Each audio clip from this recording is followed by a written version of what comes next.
ng Bible, tayo ay tinawag. Lahat ng kanyang tinawag ay kanyang inaringanap, tinatawad sa kasalanan. At lahat ng kanyang tinawag ay kanyang sabi ng Bible, niluwalhati. So I believe that you cannot come to God unless the Father draws you to God. Amen? Sabi ni Jesus, no man can come after me except the Father brings him to me. So kailangan tayo tawagin, mga kapatid, ng Panginoon.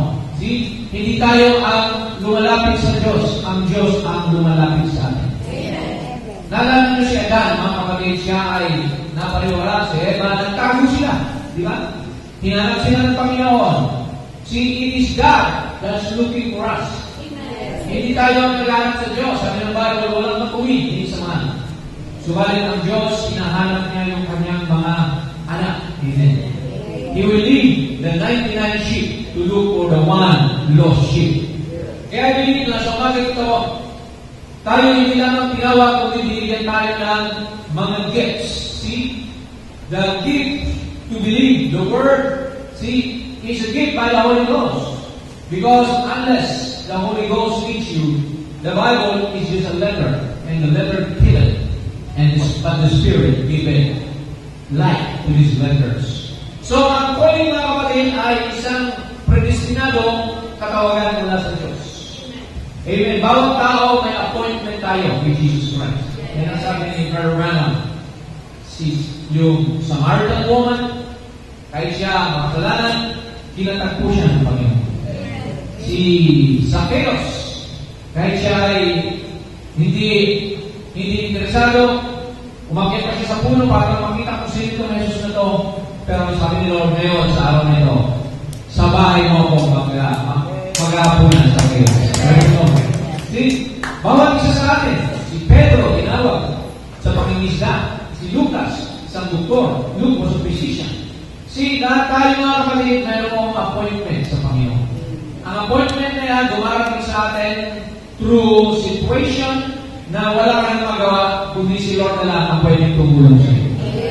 See, may mga pagkakataon na kailangan natin ang tulong ng tao, kagaya na sabi ng sister, subalit wala tayong malapitan, but Jesus Christ is always there for you. Amen! Amen! Hindi ka na iniiwanan. See, sabi niya, lahat ng mga napapagalan na may pilitang lumapit kayo sa akin at bibigyan ko kayo ng kapatiran. I will give you rest. Rest to your soul. Rest to your spirit. Amen. Rest to your mind. Hindi ka na mag-worry pa kapag nakatagpo mo si Jesus. Kasi sabi niya, I will provide all your needs according to my riches in glory. So, kaya mga kapatid, I believe na lahat ng kanyang itinalaga, sabi ng Bible, ay kanya namang tinawag. Amen. That's Romans 8:30. Kung ikaw'y tinalaga ng Diyos, kung ang pangalan mo ay nasulat sa aklat ng buhay ng Kordero, isang araw makakatagpo mo si Lord. Amen. Gagamitin ng preacher, gagamitin ng sinuman para makarating sa iyo ang salita ng Diyos. Amen. At hindi ka lang tinawag, there is a gift, sabi ng Bible, na ibigay sa iyo ang Panginoon. Lahat tayo may kanya-kanyang gift, mga kapatid. At ang gift na ito ay siyang gamit o instrumento para mapangatawanan mo ang pagiging tinawag. See? You are called and you are supposed to manifest the life of Jesus Christ sa buhay mo. See? So, there are different kind of gifts sa Bible. Merong 9 gifts. Merong gifts of healing, gifts of tongues, interpretation of tongues, gifts of knowledge. See? Subalit, bawat isa sa atin merong gift, mga kapatid. Na gagawin ka ng Lord, hindi ka man mangaral, you may be used by God to testify to your neighbor. Marigamitin ka ng Diyos na maghayag ng kanyang salita sa pamamagitan ng pamimigay ng mga babasahin. See? You can be used of God through the gift of giving, your support to the church. See? That's a gift, mga kapatid. See? So, maraming gift, mga kapatid, at maraming tinawag. At hindi sa lahat, may mga tinawag pero may mga pinili pa rin, mga kapatid. Many are called but few are chosen. Be sure, sabi ng prophet, sabi ni Peter rather, make diligence to make your calling and election sure. Pagkasiguraduhin natin na tayo ay tinawag at pinili. Paano? Sabi ng Bible, pagsumikapan natin. Work out your own salvation with fear and trembling. Amen. Pakatawanan natin. Gampanan natin. Ipagpatuloy natin ang naumpisahan natin na paglilingkod sa Panginoon. Dahil ang magtiis hanggang wakas, siya lamang ang maliligtas. See? So, that is the proof na kayo nga ay totoong pinili ng Diyos.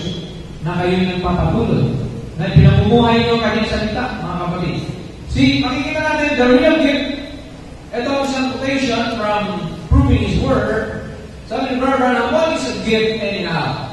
Not to take something and use something, say, I gotta give a meaning. I go out and hit this one, hit that one.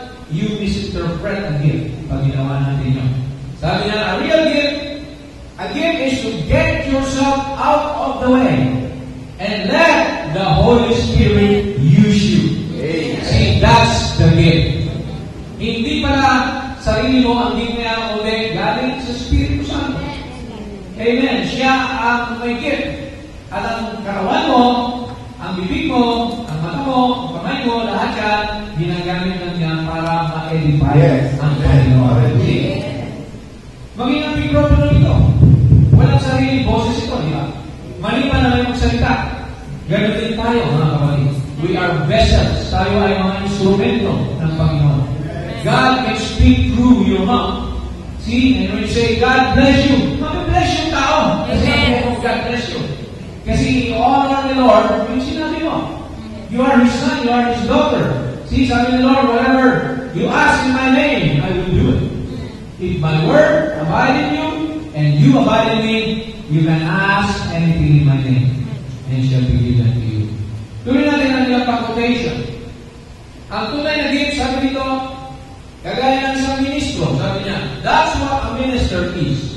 He don't preach what he wants to preach. Hindi raw pwede ipangaral ng isang ministro yung gusto niya. Kundi yung gusto ng Diyos. He just gets himself out of the way. It's a gift and inspiration comes. And he speaks through the inspiration of the Holy Spirit. Amen. Yan ang tunay na preacher, mga kapatid. Hindi tao, hindi sarili niyang kagustuhan, hindi sarili niyang kaalaman ng pinipris, kundi kung ano ang siyang leading ng Holy Ghost. See, kaya hindi tayo pwede lumabas sa mensahe at sa Biblia. Praise God! Kahit dahil naman natin ito ulit-ulitin, hindi nawawala ng bisa ang salita ng Diyos. Amen. See? Praise God! Ang salita ng Diyos laging may buhay. Laging sariwa yan. Kaya hindi tayo nagsasawa ang pakinig ng salita ng Panginoon. Hallelujah! Tuloy natin. Sabi niya, any other gift is the same way. Lahat ng mga gift sa inyo, hindi ikaw yan. Hindi ka dapat magmalaki, kundi ang ipagmalaki mo si Lord. Na sa biyaya ni Lord, ginagamit mo niya. Para sa mga anak mo, para sa kapitbahay mo, para sa mga kapatiran. See?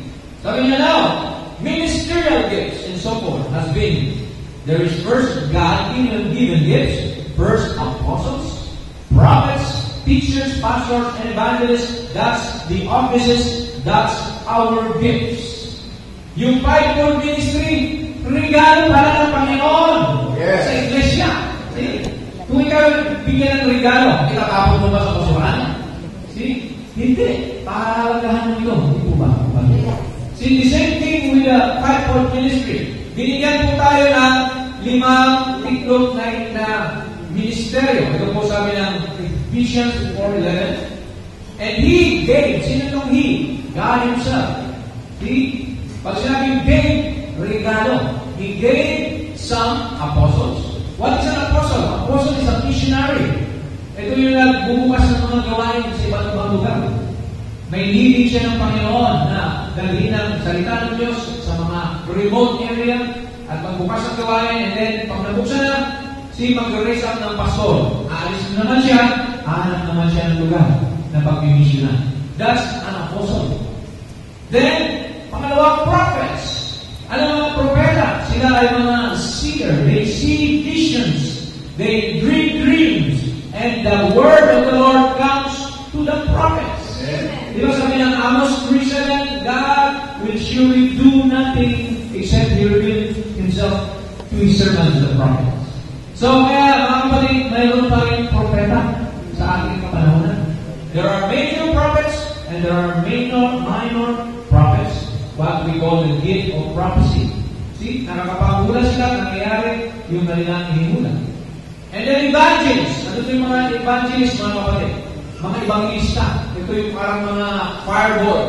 Nasabi ni Reverend na bumibisita sa mga gawain, ini-encourage yung mga kapatiran, praise God, at nire-revive yung kanilang pananampalataya para hindi nagiging stagnant yung pananampalataya. See, Brother Tony is one of our evangelists. See? So, praise God.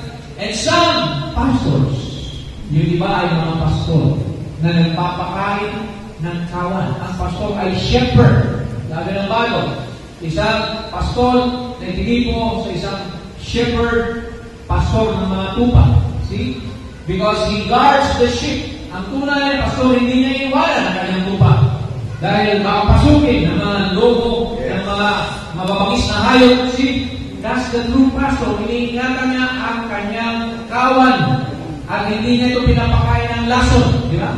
See? At binabantayan niya ito upang huwag makakain ng lason, mga kapatid. Kaya po, as a pastor, pinipili natin kung sinong tatayo dito. Yes. Hindi basta-basta. See? Baka mamaya, lason na pala yung pinipreach, mga kapatid. So we have to be careful and to be discerning of people who come to our church, and we discern their spirits, the message that they believe. So kaya po yan po ang pastor. At ang pastor ay tagapamagitan sa mga conflicting parties in the church. So yan po ang trabaho ng isang pastor. And then we have teachers. Teachers are those that have a deep understanding of the Word. Na kaya ang ituro ang mensahe. Pagdutong-dutungin ang mga hiwaga ng Biblia mula Genesis hanggang Revelation. Praise God. So, binigay pala ito ni Lord sa atin upang, pakinabangan natin. See, tingnan natin sa verse 12, ang layunin nila? For the perfecting of the saints. Para sakdalin ang mga banal. See? Praise God. Pangalawa, for the work of the ministry. See? Pangatlo, for the edifying of the body of Christ. Edify, pasiglahin ang katawan ng Panginoon.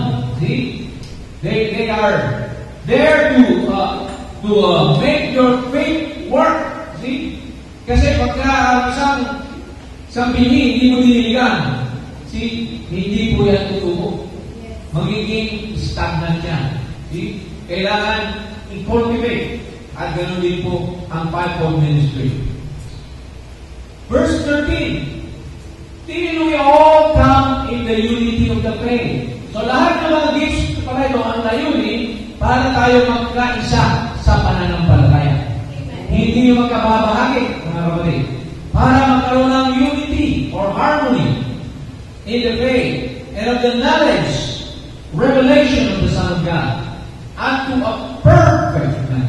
Hanggang sa dumating tayo sa isang sakdal na tao. Praise God. So, kung walang fivefold ministry, mahirapan tayo masakdal, mga kapatid. See, malinaw na sinabi, unto the measure of the stature of the fullness of Christ. Bakit? That we henceforth be no more children. Upang tayo huwag na mga kagaya ng mga bata na sabi nito na kayang dalhin sa kung ano mga doktrina. Tossed to and fro, carried about with every wind of doctrine, by the sleight of men and cunning craftiness, whereby they lie in wait to deceive. May mga deceiver, mga kapatid. Nakasulat sa Bible, Matthew 24:24, sabi roon, mag-ingat tayo dahil may mga false Christ and false prophets that will come to deceive the very elect if it were possible. So, kaya mga kapatid, nandito ang fivefold ministry. Tinutulong tayo makaabot doon sa perfect stature, sa sakdal na katatayuan ng isang tunay na anak ng Diyos. Praise God. And then, sabi ko, but speaking the truth in love may grow up into Him in all things which is the head, even Christ. Hallelujah. Amen. Pinapag-usap ang katotohanan ng may pag-ibig. See? Because I believe truth and love go together. See? See, ang truth ang bibigay ng love. See, dahil ang hindi truth, hatred ang dala. See, creeds and dogmas, denominations, creating their own fences, and then politics. See, kailangan natin ang katotohanan na magbubuklod sa atin sa pag-ibig ni Kristo. Can you say amen? Amen. So yan po ang kailangan natin, ang gift na totoo ng Panginoon. Praise God. So, let's move on to the gift of power. Binigyan tayo ng gift of power, kapangyarihan sa church. Niwala ba kayo na may kapangyarihan? Yes. Sa church? Yes. See? Sabi ng Panginoon, I'll give you power to cast out devils, to lay hands on the sick, and they shall recover. Sabi ni Brother Branham dito sa humble thyself, you know, people want power, and really, they don't know what power is. See? They don't really know what goes with it. The way up is down always. Ang paraan para ikaw ay umangat ay sa pamamagitan ng pagpapakumbaba. If you want power, see how humble you can get. See, kung gusto mo pala na power sa buhay mo, kailangan ibaba mo ang sarili mo. Sinabi ni Lord yan, di ba? He that humbled himself shall be exalted. He that exalted himself shall be abased or abased. See? So yun po ang sabi niyo. Then, tinuloy na siya from the time, today we got the wrong conception of power. Power is overcoming, returning good for evil. That's real power. Ang tunay na kapangyarihan pala yung pagpapahingon, yung pagtitiis. See? So that you can love your enemy. Do good to those that do evil to you. That's real power. Hallelujah. That's God's power. Yung kaya mong pagpasensyahan ang kapatid mo pag nagawa ka ng masama. That's power. Hindi yung ginamihan mo siya. That's not power. See? You should overcome yourself. Sabi ng Bible. Overcome your hatred. Overcome malice, strife. See? That's real power. Ang tunay na kapangyarihan, sabi niya, maniacs can break chain. Alam niyo, inaalihan ng mga diablo. Kaya nilang baliin o putulin kahit malalakas na kadena at matitibay. But it takes a real man to return good for evil from his heart. Not because of religious duty, but from his heart. Ano yung sabihin niya ito? Mas malakas yung tao na kayang gantihan ng mabuti ang masama. Kaysa doon sa diablo, mga kapatid. Because the devil always wants hatred. But the love of God is upon the children of God. Amen. See, yan ang tunay ng power. Jesus Christ never abased himself. Nakikita natin ng Panginoon, mga kapatid, hindi siya gumanti kahit siya nilagyan ng corona ng tinig. Siya ay pinahirapan lahat, nilatigo at niyurakan, pinahiya sa harapan ng mga tao hanggang siya ipako sa krus. See, that's our example. Our Lord Jesus Christ. See, the more you become like Jesus, the more you have power in your life. See, yan ang ating gabay, mga kapatid. Siya ang ating modelo. Praise God, hindi kung sinong superhero na napapanood nyo sa pelikula. See, hindi gano'n, mga kapatid. Yung pagpapahinamot ng Panginoon. Yung kaya kang magpatawad doon sa nakagawa ng masama sa iyo. Kaya mong kalimutan ang mga bagay at ipagpasayos na lang ang mga natanggap mong mga maaaring na pahirap sa ibang mula sa ibang tao. See? So that is the real power na sinasabi ng mensahe. Just get away from all your worldly thinking and humble yourself before God. And then you got more power than the man that runs all the building and makes a big lot of noise. See? Because you have been able to conquer yourself. Hallelujah. Una mo pala dapat i-conquer para maging powerful ka, yung sarili mo. And commit yourself to Christ. Pangalawa, isurrender mo ang buhay mo sa Panginoon. See, to humble yourself before Him, that's really power. So, kaya mga kapatid, ang tunay na Kristiyano walang sariling lakas. Ang tunay na Kristiyano walang sariling kakayahan. Pero pag may Kristo ka, sabi ni Pablo, I can do all things through Christ who strengthens me. We don't rely on our own abilities. A real Christian is already dead to himself. Patay ka na sa sarili mo. Yes. Ang buhay mo ay kay Kristo. Gaya na inawin ni Brother Tony na. Tamang-tama. Sabi niya, for me to live is Christ and to die is gain. Sabi ni Pablo, hindi na ako namumuhay sa sarili ko, kundi si Kristo na ang namumuhay sa kalawagin. Amen. That's what's supposed to be para tayo masabing Kristiyano. Spirit of Kristo na sa iyo, kung without the Spirit of Christ, sabi ng Bible, you are none of His. Kung wala kang Espiritu ni Kristo, wala sa iyo si Kristo. Hindi ka kanya. Purihin ang Panginoon. Hallelujah. So, we're talking about gifts and callings. And gifts and callings brings power to the individual. Alright. Sino ang pinakamatindi natin kaaway? Who is your greatest enemy? Hallelujah. Ito, sabi ni Brother Branham, I've always said the greatest enemy I got is William Branham. Hindi pala ang diablo. Ang pinakamatinding kaaway, yung sarili natin. Yung sarili natin kasi ang nadadala ng diablo. Nakikinig. Ito ang sarili natin ang kailangan supili. Sabi niya. Ang pinakamatinding kaaway, sabi niya, yung sarili mo. He's the one that gets in God's way. He's the one that gets lazy. Di ba? Yung sarili natin, minsan, tinatamad pumunta sa church. Yung kaaway mo yun. Kailangan ma-overcome mo yun. See, yung sarili natin nag-reason. Minsan, patay ko ba ito? Sayang naman itong pera nito. Di ba? See, it's ourselves. Mga kapatid, you have to overcome yourselves. He's the one that gets to a place sometimes where he thinks he can do something about it. And when he does, that shows God right out of the picture. Pag tayo na pala, kakayahan natin, ang pinairan natin, nawawala na si Lord sa eksena. See, inaalis natin yung kanyang kapangyarihan kasi ikaw na eh. Ikaw na yung bida, ikaw na yung magaling, ikaw na yung lahat. Hindi natin pwedeng gawin yun. Sasabihin natin, kung hindi sa Panginoon, hindi ko ito magagawa. See, by God's grace, kaya natin nagagawa ang lahat ng bagay. See, yan ang tunay na surrender, fully surrender to Jesus Christ. It's not you anymore. You don't get the credit. You give God the credit. All glory belongs to the Lord and to Him alone. Praise God. Yan ang nararaman. That's how we must be as Christians. Tuloy natin ako, sabi niya, but when I can get rid of that guy, when I can get to a place that he's out of the way, then God can come over and do things that William Branham knows nothing about. Hallelujah.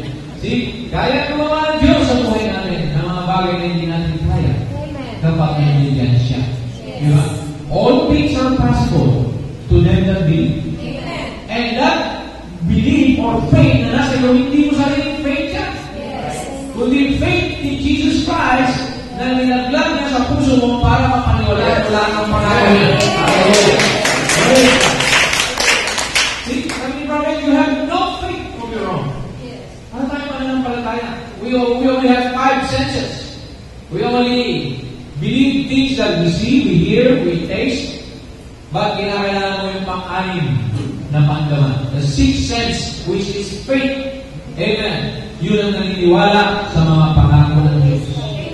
Kaya nasabi ng Bible ng tao na umuwi sa laman ay, sabi naman ay, walang pakinabang.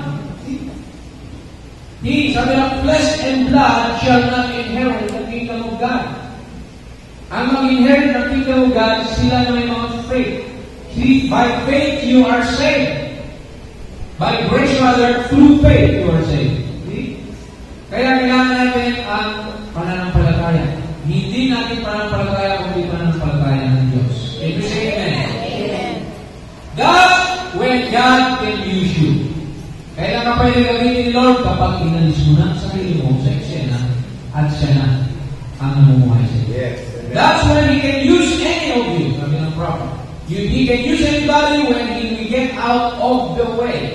But as long as we got ourselves in the way, then we cannot. Hindi tayo pwede gamitin ni Lord kung sa sarili nating abilidad para tayo magtitiwala. Si Moses, may nagawa ba?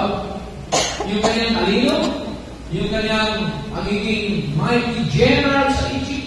See? He was an architect, he built pyramids. See? He was a teacher of the law and everything. Pero hindi ginamit ni Lord yun. Yes. Para ilabas ang mga Israelita mula sa Ehipto pagpuntang bayang pangako. Anong ginamit niya? Tungkod lang. Praise God. Hindi espada. Hallelujah. Kundi isang tungkod at salita na inilagay niya sa bibig ni Moses. Let there be frogs, let there be flies, let the water turn into blood. See? By the spoken word. Amen. Binigyan tayo ng kapangyarihan through our words. See? If you speak to this mountain, be moved, it shall be moved. Praise God. Kaya kailangan natin gamitin yun. Hindi yung sarili natin kakayahan. Hindi ko sinasabing hindi mo kailangan mag-aral o magkaroon ng training sa buhay. But first, si Lord muna. Ang unang kanya kung bakit may lakas tayo. See? He is our priority. Sabi ng Bible, seek first His kingdom and His righteousness and all these things. Lahat ng mga material, financial, mga resources, idaragdag na lang sa iyo ng Panginoon. Hallelujah. Kapag inuna mo siya. Tama po ba, mga kapatid? Sige, una siya sa lahat. Praise God. Sabi ng Bible, whatever we do, in word or in deed, do it all in the name of the Lord Jesus Christ. Amen. So, doing natin. Sinagog po tayo ng code kasi ang mensahe ay siyang perfect interpretation of the Bible. Yes. See, may mga pastor po Bible lang. Hindi ko sinasabi masama yun. But we have a message that gave us a clear understanding of the Word in our age. See? Sabi niya, you show me a church that is humble. Real humble, not arrogancy. A church, just a sweet, humble church.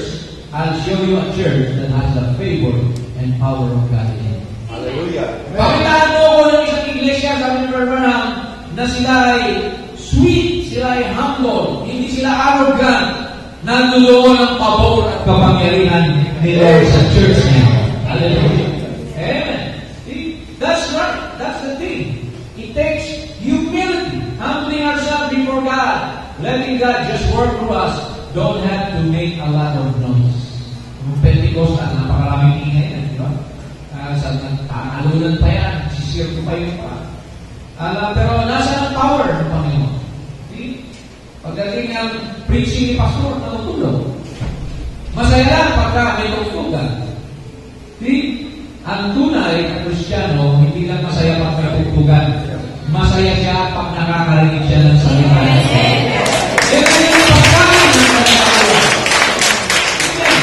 That's the priority, mga kapatid. Sa ngayon kasi, maraming mga denomination, ang mga tao hindi na, they're not after the word, they're after entertainment. Ginawa ng Hollywood, yung mga simbahan ngayon, yung mga sumasayaw-sayaw pa dyan, di ba? Kasi inaantok daw yung mga tao, kaya kailangan yung mga pabigo sa church, may mga beauty contest sa church. Hindi ganoon, mga kapatid.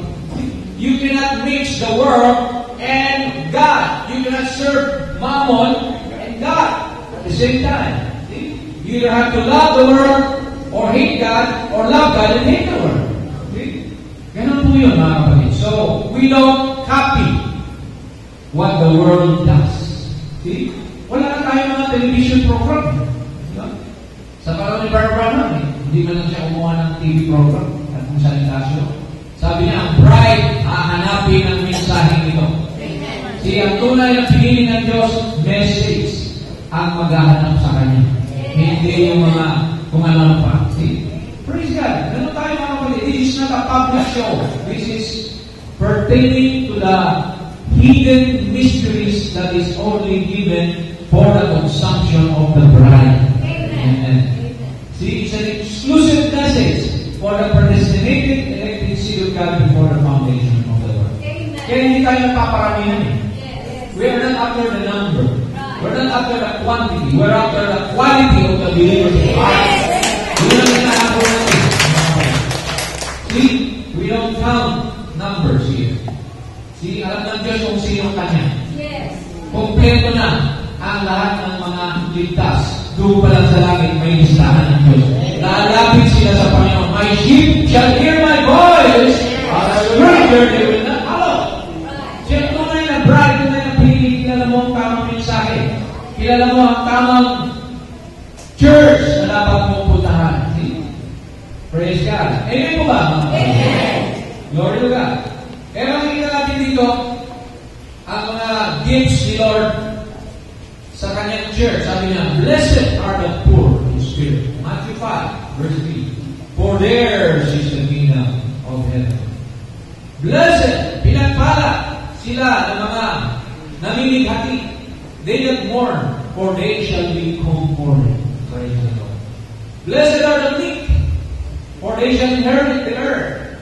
Blessed are they which do hunger and thirst after righteousness, for they shall be filled. Do you hunger for righteousness this morning? Pinagpala ka, gano'n, nauuhaw ka sa kapulian. Blessed are the merciful, pinagpala ang mga mahabagin. Praise God. For they shall obtain mercy. Amen. Blessed are the pure in heart, for they shall see God. Verse 9, blessed are the peacemaker. Hindi yan, pasagulero, kundi peacemaker. Praise God. For they shall be called the children of God. Amen. Hindi troublemaker, peacemaker. Blessed are they which are persecuted for righteousness' sake. Pinagpala ka raw kapag ikaw ay pinipersecute dahil sa paninindigan mo sa mensahe sa Diyos. Sapagkat sa iyo nabibilang ang kaharian ng langit. Amen. When people persecute you because your message delivered, pinagpala ka. Blessed are you when men shall revile you and persecute you. Pinagpala raw yung pinipersecute. And shall say all manner of evil against you falsely for my sake. Dahil kay Kristo, kung ikaw ay pinipersecute, inuusig, praise God, pinagpala ka. That's a sign that you're blessed. Because Christ is in you. Nung wala pa tayo kay Kristo, hindi tayo pinipersecute. Kasi si Diablo nasa loob. Sige. Yung Diablo sa labas, tuwang-tuwa. Nung mawala si Diablo sa loob, galit na yung mga Diablo. Kasi si Kristo na nasa loob, pinipersecute ka na niya. Praise the Lord. Hallelujah. Amen. Rejoice! Magkalak para tayo. And be exceedingly glad. Hindi lang glad, exceedingly. Ito maging magalak kayo na gusto. For great is your reward. Dakita ang inyong gantimpala sa lahat. So, for so persecuted they, the prophets which were before you. So, nabasa ko yung announcement ng Pusorobio. I think they have an anniversary na dati. Maganda yung kanilang team. Sabi ko, yung my reward is sabi ni Jesus, parating na ako at dala-dala ko ang aking reward sa bawat isa sa inyo. Praise God. Amen. So, ang tanong ni Brother Branham, ikaw ba ay arrogante pa rin? Ganyan? See? Nung naging Kristiyano ka, still with temper, still mean and arrogant. Somebody say something about you, you right up ready to fight, and then born of the Spirit of God? No. God's Spirit don't do like that.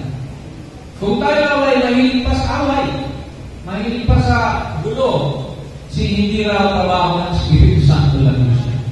Dahil ang tunay na Espiritu ng Diyos ay meek, mapagpapatawad, Hindi ka naghahanap ng gulo, kundi ang hanap ng kapayapaan. Praise God. Hindi ka naghahanap ng something, ng mga issue na gusto mong palakihin. You want peace, harmony, unity in church. See, no, God's Spirit, listen, is humble, meek, sweet, malambing, and long-suffering. See, matinisin, mga kapatid. That's God, loving God and forgiving. That is God's Spirit. Malalaman mo pala ang isang tao na may Espiritu ng Diyos kung siya ay mapagpakumbaba, maibigin, mapagmahal, mapagpaninuan, things like that, mga kapatid. So these are gifts for us. Di natin ito kaya kung walang Panginoon sa atin.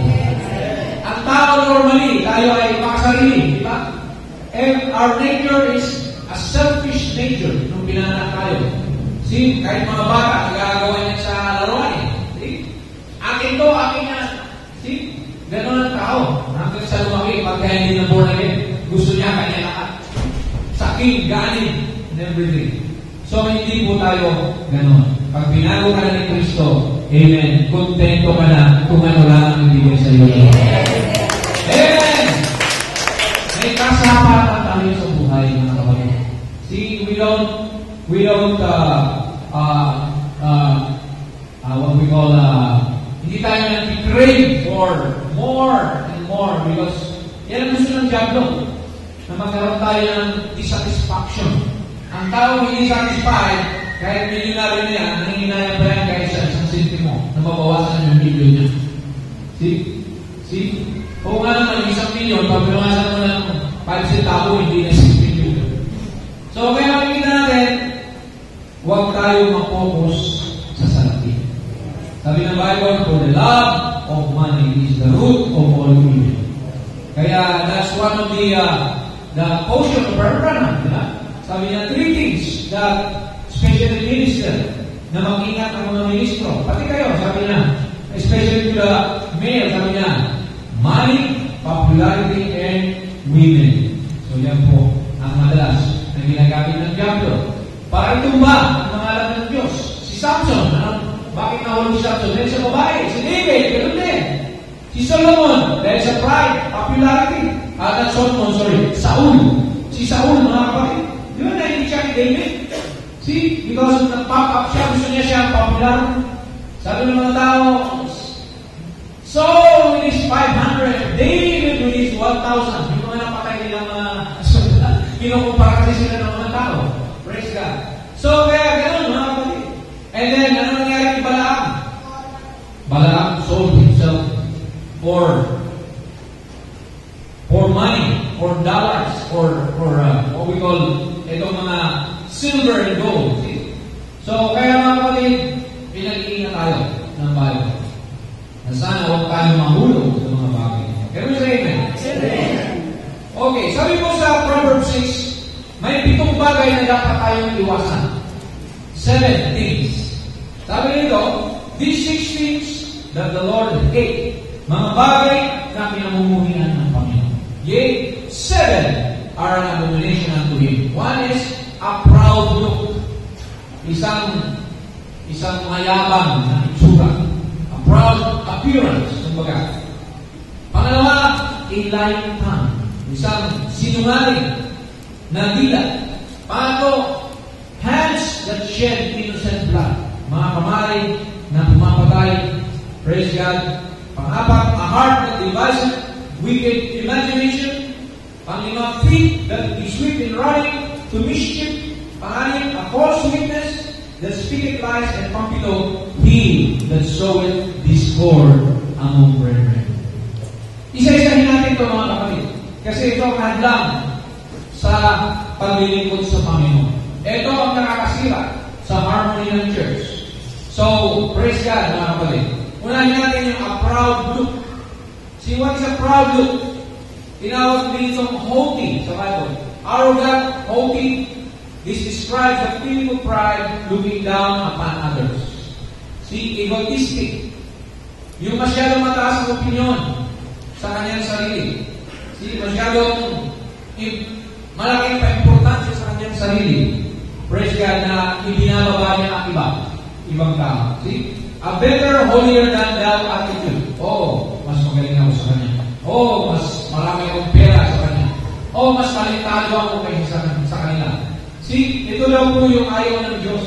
Kaya gusto niya magpakumbaba tayo. Amen? Ayaw niya yung proud look. See? Ang isang tao ng pride, mga kapatid, mahirap sumuko sa Panginoon niya.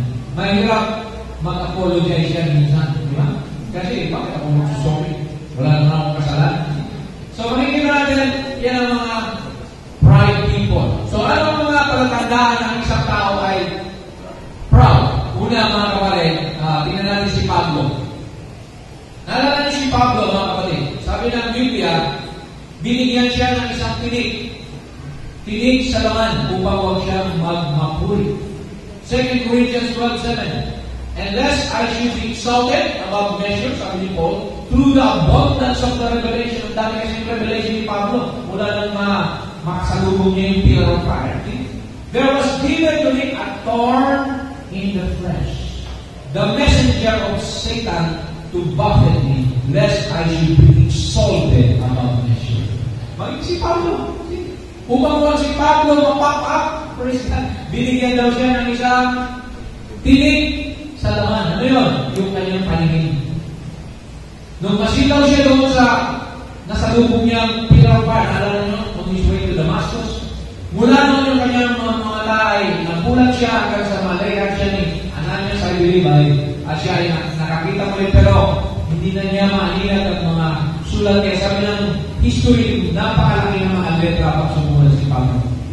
Kasi yun nga ang kanya naging weakness o kapansanan, binigyan siya ni Lord na kapansanan upang huwag siya mamapuri. Di ba? Mga ibang ministro, gano'n din. Binibigyan ng diabetes, binibigyan ng arthritis, binibigyan ng kung ano. Parang tayo, minsan siguro lumalaki na yung ating mga ulo. Pero sabi ng Lord, kalma ka. So binibigyan tayo ng something na maghihindran sa atin upang huwag tayo magmalaki. Praise God. Alright. Sabi dito sa Philippians 2:3, let nothing be done through strife or vain glory. Huwag na tayo gumawa na may halong tawag dito, pagtaas sa sarili at pagkababag. But in lowliness of mind, sa kababaang isip, let each esteem other better than themselves. Ano yung sabihin ito? Ariin mo na mas better yung iba kaysa sa'yo. Mas magaling sila kaysa sa'yo. See? Yun daw ang tamang attitude. You always look at other people with respect, with honor. See? You don't. Pag nakakita ka ng kapwa, sinasize up mo kagad, mas magaling ba ako nito hindi? Diba? Ganun kagad yung iba eh. Pero sabi ng Biblia, tignan mo na sila ay mas mahihingi kaysa sa iyo. See, in such way, nananatili ka lang ng low profile. Yes. Amen. Let this mind be in you, which was also in Christ Jesus. Isa-isip lang namin ito, na nasa isip din ito, na ano, siya na kahit nasa anyong Diyos, being in the form of God, hindi niya inisip na maging kapantay ng Diyos. Kundi ginawa niya kanyang sarili na isang tao walang reputasyon at nag-anyong isang alipin. Si Lord Jesus Christ. See? Praise God. Hindi siya dumating ng magarbo, bongga na pagdating ni Lord, may mga karwari pa o may mga red carpet pa. Hindi gano'n pagdating niya sa pinanganak sa isang saksaban. Sa mabahong lugar, mga kapatid. Hindi man lang sa air-conditioned hospital. See? Kaya makikita natin, maging ang Panginoon natin, gano'n po siya. Ginawa lang niya ang kanyang magagawa. See? His words prove who He is. See? Sabi niya, if you don't believe me, believe the words that I do. See? Huwag ka na magsalita, ako, ganito ako, pastor, ako, prophet. No, your words will prove what you are. Yes. Sa gawa mo, malalaman ka kung ano na. Amen. See? Kaya, gumawa lang tayo. See? And let God promote you. Sabi nga, madalas sinasabi ba makuha ng Panginoon? Okay? Praise God. Lowliness of mind. See? Importante ito sa Kristiyano. Minsan, mga Kristiyano na tayo, pero mayayabang pa rin. Yung iba. See? Okay. Ito na ang pitong sintomas ng isang tao ay ma-pride. Minsan na-discuss na ito in 3 years ago siguro. Okay. Number 1 siya ay selfish o manipulative and self-serving. Concern lang siya sa kanyang pansariling ganansya. He's only concerned with one's own interest, benefits, welfare, regardless of others. Kaya, praise God, huwag tayong maging ganon. Di ba? Gusto mo lagi ikaw ang maraming blessing. Pag mayroong masakahan sa iyo, sumasama ang loob mo. Praise God. Huwag tayo maging selfish. Huwag tayo mag-manipulate ng tao para mapunta sa atin yung kanilang ganansya. Praise God. Pangalawa, bad-mouthing and backbiting others. Para lang siyang magmukhang mas magaling, sinisiraan niya yung iba. Para siya umangat sa buhay. See? Backbiting, gossiping, things like that. Bad-mouthing. See? Ganyan ang strategy ng iba. So, sisip-sip para lang sila. At siya yung umangat, di ba? Sa mga trabaho, nangyayari yan. Di ba? Siguro, nangyayipitin na kayo, minsan.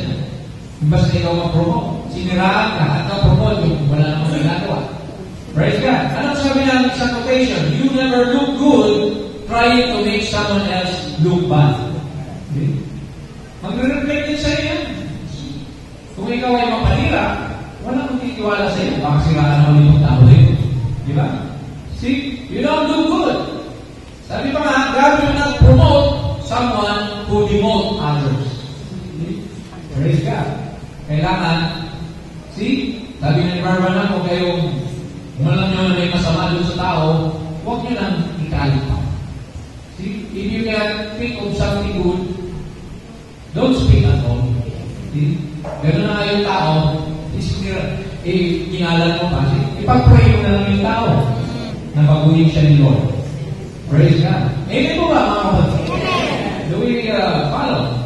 Okay. Number 3, self-centered, vain, o tinatawag na narcissism. Nakapokus lang sa kanyang sarili. Ayan, mga puro selfie na lang nasa Facebook. Ayan. Masyadong ma-pride siguro.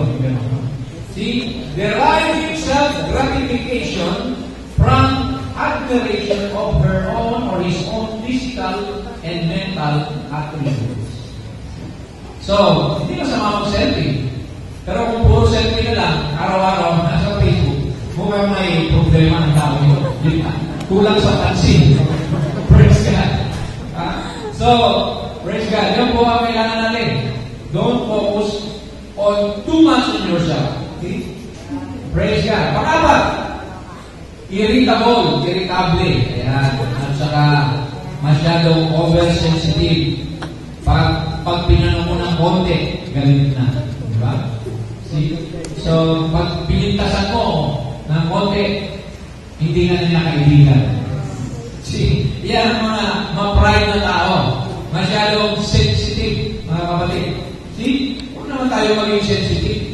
Yung criticism, para kabutihan na natin yun. There is a positive criticism o tinawag na constructive criticism. Yun ay makakatulong sa iyo para mag-improve ka pa. See? Natural yun, mga kapatid. Para tayo, sabi ng Bible, kung mayroon yung nakita sa kapatid mo, putahan mo personally. At sabihin mo sa kanya kung anong nakita mo sa kanya. Kayo lang, huwag yung ibig na siya putahan mo, ikinalag mo na sa mga kapatiran na ganyan yan. See, praise God. We sometimes misinterpret one another. So, kaya huwag tayong humusga basta-basta. Diba? See, kung natin husgahan, sabi ng Bible, ng basta-basta, there's some reason behind kung bakit ganon, bakit yung iba sa atin, nahihirapan, may problema. See, pag-pray natin, mga kapatid. Amen po ba? Amen. Number 5, always blaming others for his own failure. Ayan. Lahat ng kanyang mga ating kabiguan sa buhay, ibinabalik ang sisi sa iba. Totoo yan. Sa Bible, sinadan. Naalala nyo? Sabi niya, Lord, kasi itong babae na binigay mo sa akin. Kaya ako nagkasala. Sabi naman ni Eva, Lord, ito kasi serpente. Dinaya ko. May mga tao ngayon na pag nabigo sa buhay, kasi dahil sa parents ko, dahil sa, kung hindi mo ako pinahutang, hindi ako bibili ng ganito na yan, hindi ako matututong uminom, manigarilyo, di ba? Kasi pinahutang mo naman siya pang, praise God. Di ba? Makikita natin, praise God, mga kapatid, tawag natin, unreasonable. See? Because they want themselves not to be faulty. Ayaw nila masabi na sila ang dahilan kung bakit sila na gano'n, nahulog. See? So, don't blame others. Pangatawanan mo. Kung nag-fail ka isang bagay, aminin mo. See? I will make better next time. Diba? Maganda yung tao na marunong tumanggap ng kanyang sariling kamalian. Amen. Honest to goodness, mistake.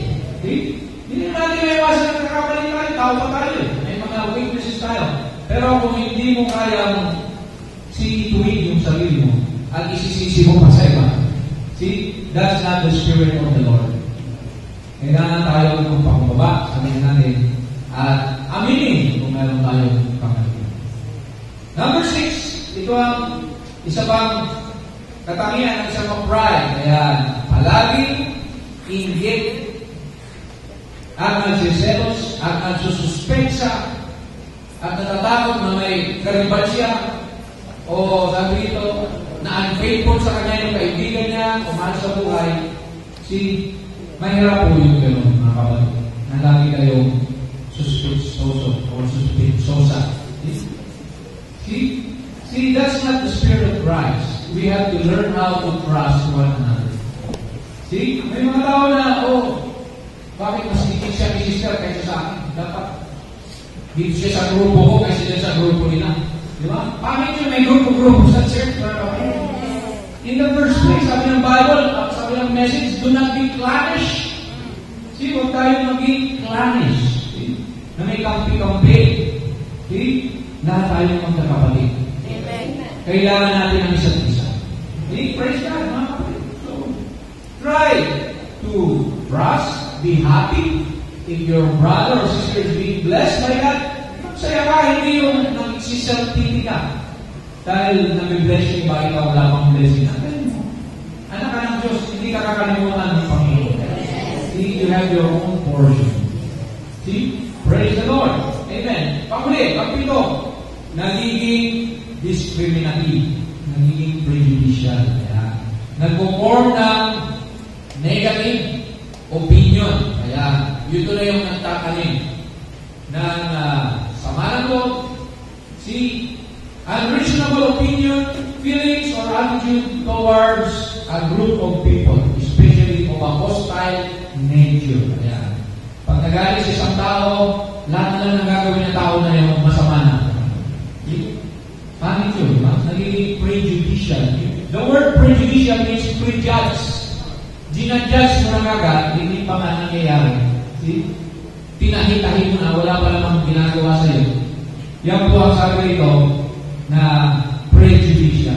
So we must eliminate, we must shun this appearance of evil sa kalaganahan. Hello sa amen, mga kapatid. So this will help us, mga kapatid, sa ating buhay Kristiyano. Balikan natin yung 7 bagay. Nasa number 2 pa lang tayo. Kanina, proud look. Ngayon, ang lying tongue. See?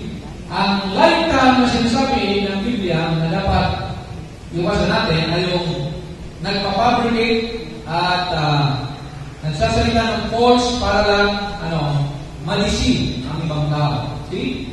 Lying can be to impugn the character of a brother or to flatter a friend. It is a most detestable evil to God because God is a God of truth. See? So, God is a God of truth, so ayaw niya yung lying tongue. See? So, nalala natin ito na si Diablo siya ang ama ng kasinungalingan. He is the father of lies. So, iwasan natin ang pagsisinungaling para isave natin yung ating sarili. Be honest nakalagay sa alanganin, mga kapatid. Praise God. Pangatlo, sabi nito, mga kamay na nagbubuhos ng dugo na inosente. Ito yung mga cold-blooded murder. Alam natin na maaaring hindi ka man nakakahawak ng baril o kutsilyo, pero sabi nito, kapag ikaw ay may galit sa kapatid at hindi mo siya pinatawad, isa ka lang murderer. Yan ang sabi ni sa 1 John. 1 John 3:5, whosoever hated his brother is a murderer. And you know that no murderer has eternal life abiding in him. See, yan po ay paalala sa atin ng Panginoon na huwag tayong magtanim ng galit. Sa literal, ito yung mga pumapatay talaga, kagaya ng mga ISIS. See? Galit ang Diyos sa mga gano'n. Pero sa spiritual, ito yung mga pumapatay ng influensya ng kanyang kapwa. See, when you kill the influence of your pastor, you kill the influence of your sister or brother, sabi ng Bible, we are murdering our brother and sister. Kaya po iwasan natin yung gano'n.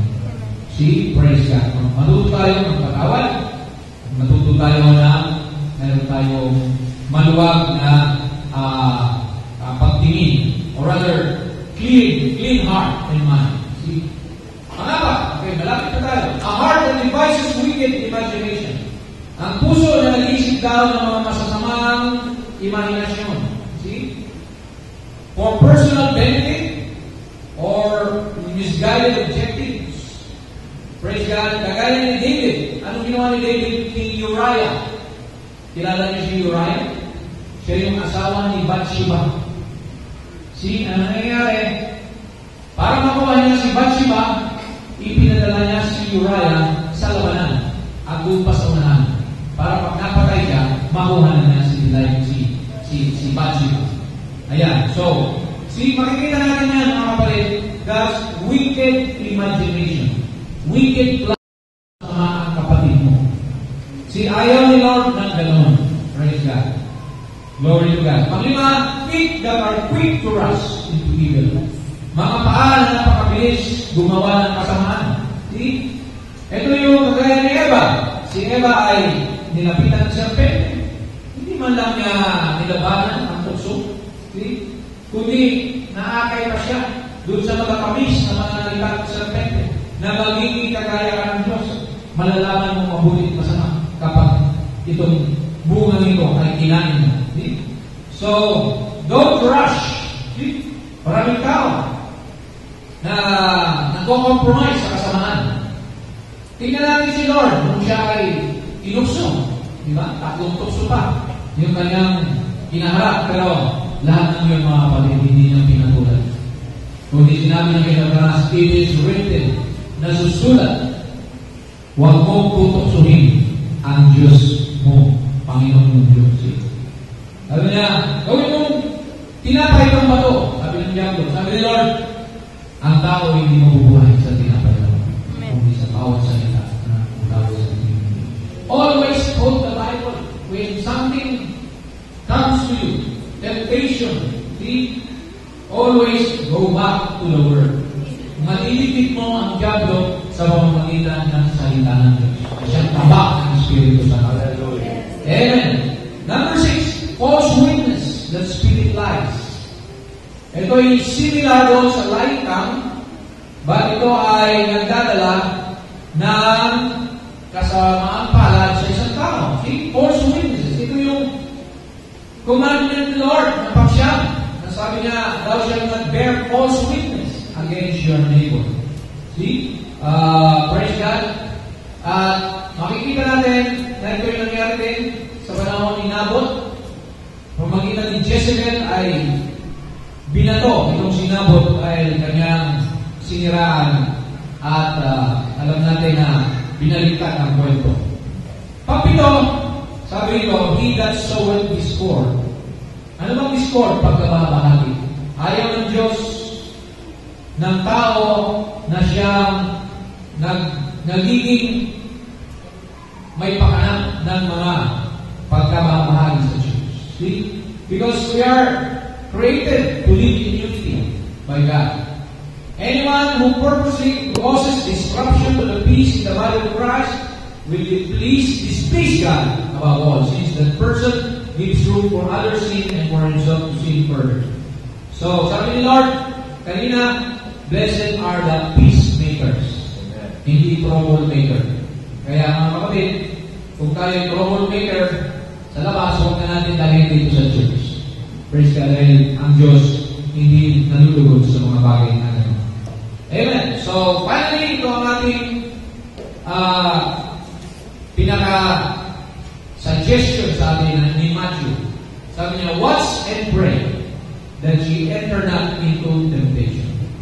The spirit indeed is willing, but the flesh is weak. John 6:63. It is the spirit that quickeneth, the flesh profiteth nothing. The words that I speak unto you, they are spirit, and they are life.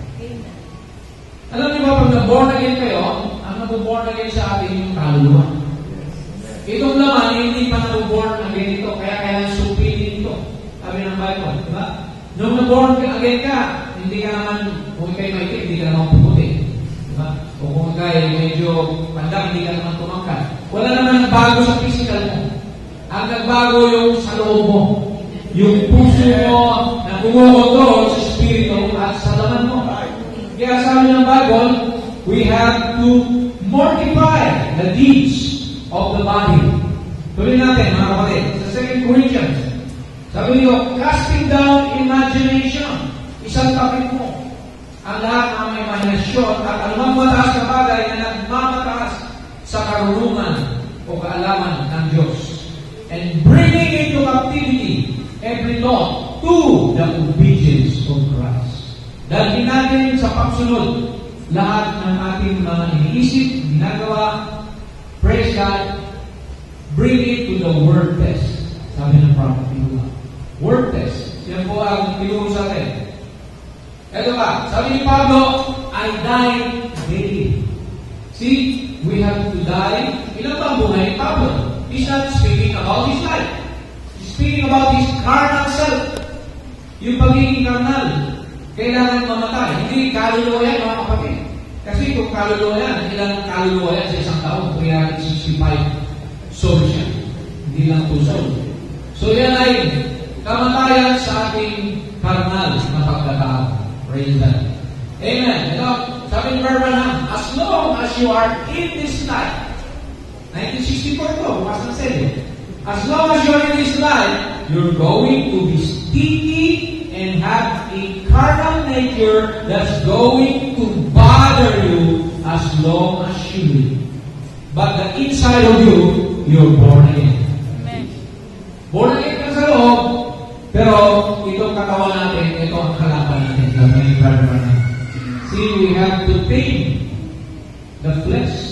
Actually, you cannot tame the flesh. You have to kill.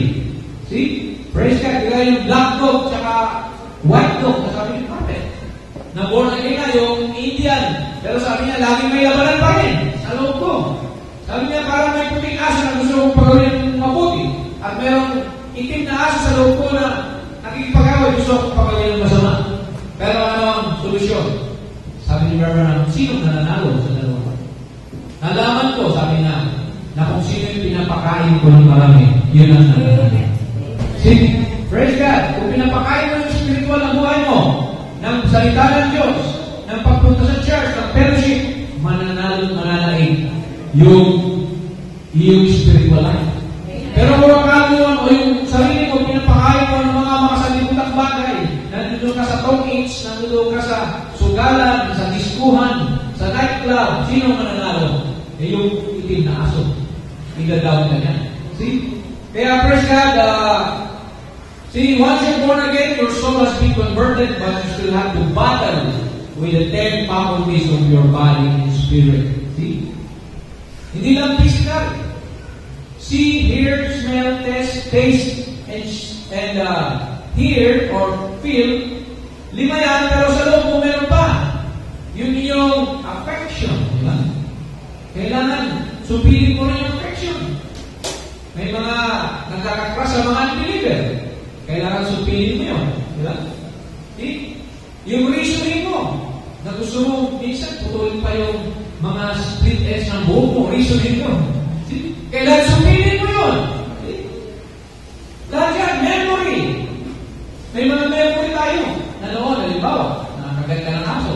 Kahit ngayon, born again ka na, takot ka pa rin sa aso dahil naaalala mo yung memory mo. Tinuturo ka to.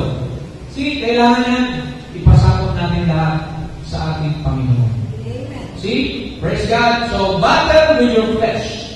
For they that are the flesh, after the flesh, do mind the things of the flesh, but they that are after the Spirit, things of the Spirit. Hindi na tayo sa laman. Tayo sa Espiritu na, bilang mga Kristyano. For if ye live after the flesh, ye shall die. But if ye, through the Spirit, do mortify the deeds of the body, ye shall live. Amen. To mortify is to kill. See? Mortify the deeds. Pakahin ang mga gawa ng laman para tayo mamuhay sa Spirit. Finally, Romans 8:9 sabi nito, but ye are not the flesh. Amen. Speaking about the Christian, but in the Spirit. Lumakad tayo sa Spirit. Amen. If so that, be that the Spirit of God dwell in you. Praise God. So I believe mga kapatid, na maliwanag ang Biblia, maliwanag ang mensahe. That there is a battle between two forces in our life. A battle between good and evil. And I believe lahat tayo nag-struggle, mga kapatid. Kaya nga may victory. Kaya nga may overcoming power. Kasi kailangan makipaglaban tayo. It's an everyday battle with our carnal self, with the world, the lust of the world, the lust of the eyes, the lust of the flesh, and the pride of life. Sabi ng Bible, love not these things. So nawa, mga kapatid, I believe na kahit nawa, at kahit pinili ng Panginoon, balang araw makukonquer mo lahat. Because God will make a way for you if we surrender ourselves to God. If we humble ourselves to God. Amen. God bless you lahat po tayo ngayon, mga kapatid. Para natin ang Panginoon sa lahat sa atin siya. Kaya hindi siya kulang sa pagpapaalala sa atin. Praise God. As we bow our heads, praise God. Manalangin tayo.